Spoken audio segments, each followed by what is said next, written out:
हमेशा किसी ने भी बड़े बड़े ऊंचे स्वर में गाने गाए हैं तो प्रभु को नहीं पाया है। जिसने पहले प्रभु को पाया फिर गाया उसका जीवन सफल हुआ। जैसे मीराबाई पहले परमात्मा को पाया फिर गाया कि पाए जो पाए मैंने राम रतन धन पाए। तो भक्ति परमात्मा पाके ही भक्ति का मतलब सही सही मोल पड़ता है। जब हम पहले परमात्मा को देख लेते हैं फिर भक्ति करते हैं।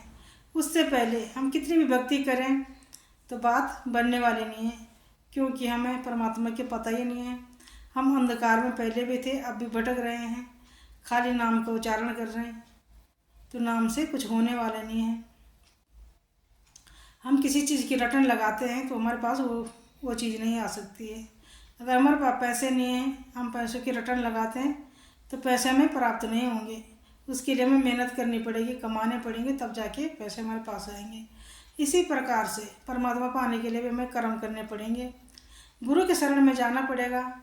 जो ब्रह्म ज्ञानी गुरु जीवन में आता तो परमात्मा को हाजिर नजर दिखा के हमारे जीवन का कल्याण कर लेता है। हमें समझ आती है कि हम कहाँ परमात्मा को ढूंढ रहे थे, परमात्मा हमारे पास था।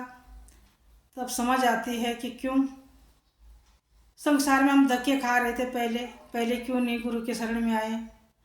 अब तो बहुत देर हो गई, पर कहते हैं कि जब आँख खुली तभी सवेरा, क्योंकि परमात्मा हमेशा मौजूद है, हाजिर नाजिर है। जब कोई इसके शरण में जाता है तो परमात्मा दयालु है, सबको अपना लेता है, सबको गले लगा देता है। हम अपनी भावना शुद्ध रखें, अपने कर्मों को ऊंचा रखें, परमात्मा की भक्ति कर सकते हैं, परमात्मा को पा सकते हैं। इसी मनुष्य योनि में ही अपने जीवन का कल्याण कर सकते हैं।